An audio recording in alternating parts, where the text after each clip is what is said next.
Very good morning to everyone. So today we will discuss rest of the properties of living organisms. So in the last lecture we have discussed about the responsiveness of a living organisms towards a stimulus.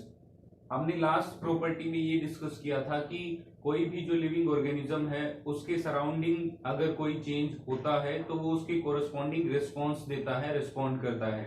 So activity 4 is all about that particular property of a particular living organism. तो इस activity में आपको करना क्या है, एक potted plant आपको लेना है और एक रूम में उसको रख देना है नियर द विंडो. विंडो को ओपन करके रखना है ताकि कुछ टाइम के लिए उसे सनलाइट जो है वो मिलती रहे. इसके बाद कुछ दिनों तक आपको उसको वहीं पर ऐसे ही रखना है.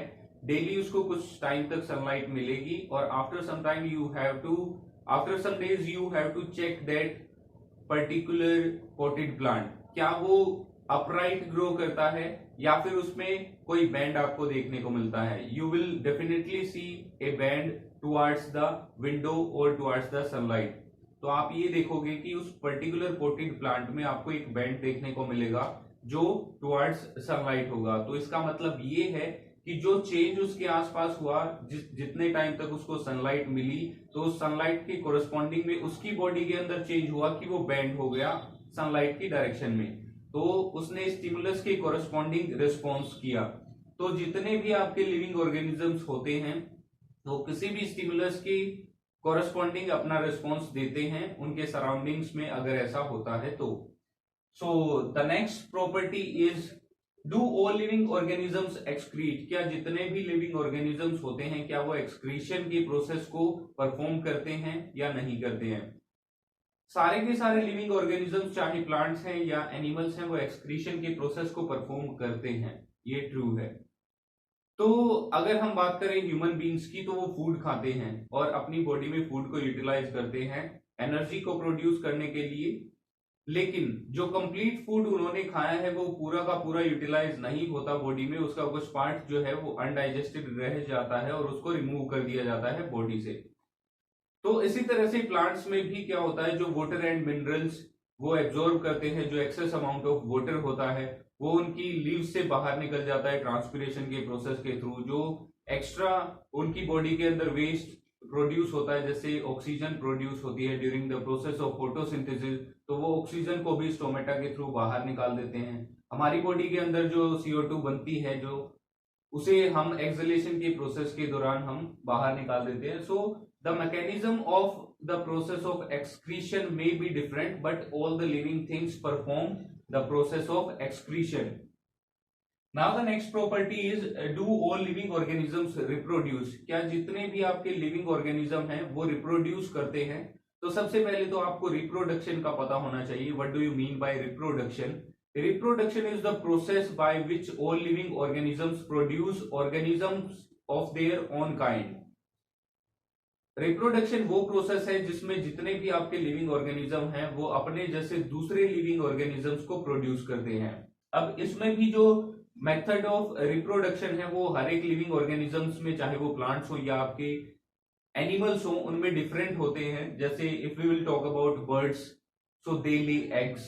जैसे अगर पिजन की बात करें तो वो एग्स जो है वो प्रोड्यूस करते हैं. वो एग्स हैच होने के बाद उनमें से जो छोटे छोटे बर्ड्स हैं वो निकल जाते हैं.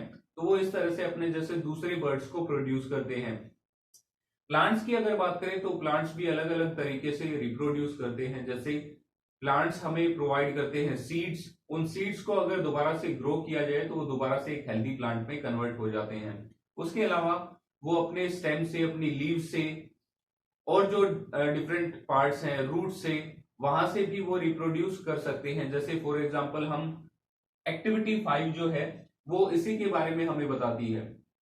उससे पहले एक और एग्जांपल बता देता हूं. आपने पोटैटो देखे होंगे, पोटैटो के ऊपर छोटे छोटे बर्ड्स प्रेजेंट होते हैं. अगर आप उन बर्ड्स को कट करके दोबारा से सॉइल के अंदर लगा देते हो और उसको कंटिन्यूअसली वाटर प्रोवाइड करते हो तो कुछ टाइम के बाद वो एक कंप्लीट हेल्थी प्लांट के अंदर कन्वर्ट हो जाएंगे. So now let's start activity 5. Activity 5 is also all about the process of reproduction in plants. तो इस पर्टिकुलर एक्टिविटी में आपको करना क्या है, रोज की एक कटिंग लेनी है आपको. रोज का जो स्टेम होता है उसमें से आपको कट करके एक जो कटिंग है वो लेनी है, उस कटिंग को सॉइल के अंदर आपको लगा देना है, उसके बाद उसको वाटर देना है डेली। तो कुछ दिनों के बाद आपको ये चेक करना है क्या वो एक हेल्दी प्लांट में कन्वर्ट होती है या नहीं।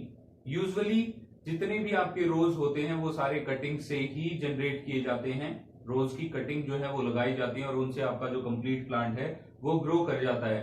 सपोज कीजिए कि आपकी जो कटिंग है वो हेल्दी प्लांट में ग्रो नहीं होती, in that case you have to consult with the gardener. जो गार्डनर है आप अगर उससे कंसल्ट करोगे तो वो आपको हेल्दी प्लांट ग्रो करने में कटिंग से हेल्प करेगा। कटिंग से कैसे हेल्दी प्लांट को ग्रो करते हैं उसमें वो आपकी हेल्प करेगा। So this activity also tells us about that the method of reproduction may be different in different kind of living organism. तो जो प्रॉपर्टी है रिप्रोडक्शन की ये भी हर एक लिविंग ऑर्गेनिज्म में जो है वो देखने को मिलती है। तो नेक्स्ट जो प्रॉपर्टी है लिविंग ऑर्गेनिज्म की वो है मूवमेंट। तो क्या हर एक लिविंग ऑर्गेनिज्म में आपको मूवमेंट देखने को मिलती है? Yes, it is true, movement is there in every living organism. If we will talk about animals, animals can move from one place to another, but in case of plants, the roots of all plants is anchored in the soil. जितने भी animals होते हैं वो एक जगह से दूसरी जगह तक आसानी से ट्रेवल कर सकते हैं, लेकिन अगर हम प्लांट्स की बात करें तो एक जगह से दूसरी जगह तक मूव नहीं कर सकते क्योंकि उनकी रूट्स जो है वो सॉइल के अंदर जमी होती हैं।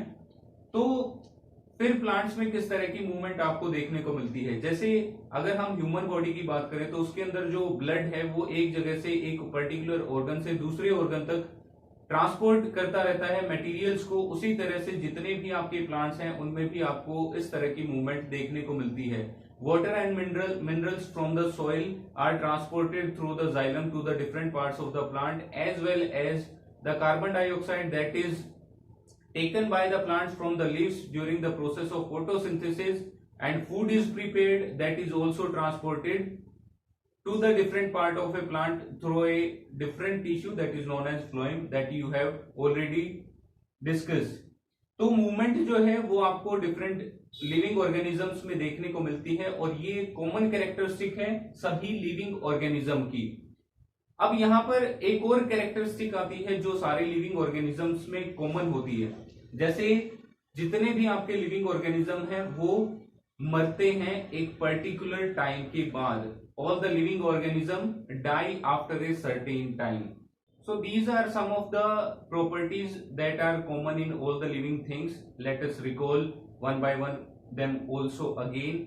And what are those properties? The first one is growth, second one is movement, third one is respiration, fourth one is excretion, then reproduction, and the last one is responsiveness towards a stimulus. And one more also, they all die after a certain time. So these are some of the common properties that always found in the living beings. तो क्या कुछ ऐसे non living things objects हो सकते हैं जो इस तरह की प्रॉपर्टीज को शो करते हैं? तो देखिए अगर हम बात करें मूवमेंट की तो बहुत सारे नॉन लिविंग ऑब्जेक्ट्स हैं, जैसे कार हैं, बाईसाइकिल है या फिर आपकी जो मोटर बाइक है, ये सारे के सारे आपकी मूवमेंट को शो करते हैं। क्लाउड्स हैं, वो साइज में ग्रो करते हैं, मूव भी करते हैं। तो क्या हम उनको लिविंग कंसीडर कर सकते हैं? हम उन्हें लिविंग कंसीडर नहीं कर सकते क्योंकि वो सारी की सारी कैरेक्टरिस्टिक्स को शो नहीं करते। तो हम ये बोल सकते हैं कि जिसमें ये सारी कैरेक्टरिस्टिक होती हैं, जो इन सारी कॉमन कैरेक्टरिस्टिक्स को शो करते हैं, वो सारे के सारे आपके कहलाते हैं लिविंग। तो एक और एग्जांपल यहां पर अराइज होता है, जैसे हम जो सीड्स हैं उनको लिविंग कंसीडर करते हैं, लेकिन जो आपका शॉपकीपर होता है उसकी जो शॉप होती है वहां पर ये कई महीनों तक आपके ऐसे ही रखे होते हैं, तो वहां पर ये इस तरह की कोई प्रॉपर्टी शो नहीं करते। तो क्या हम उनको वहां पर नॉन लिविंग कंसीडर कर सकते हैं? No, it is not possible. क्योंकि अगर आपने कभी देखा हो, सपोज कीजिए आपके आसपास आपके सामने गेहूं का एक ढेर है, तो कभी उसके अंदर हाथ डाल के देखना तो आपको थोड़ी सी हीट जो है वो फील होगी। क्यों फील होगी? क्योंकि वो उस टाइम पे भी रेस्पिरेशन के प्रोसेस को शो कर रहे होते हैं। रेस्पिरेशन के प्रोसेस के दौरान जो एनर्जी रिलीज होती है वो आपको हीट की फॉर्म में वहां पर देखने को मिलेगी। So we can say that they are alive, they are the non living thing, but sometimes it may be difficult for us to differentiate between a living and a non living thing. So that was all about this chapter number 9, living organisms and their surroundings. So that's all for today's class. Thank you and have a nice day.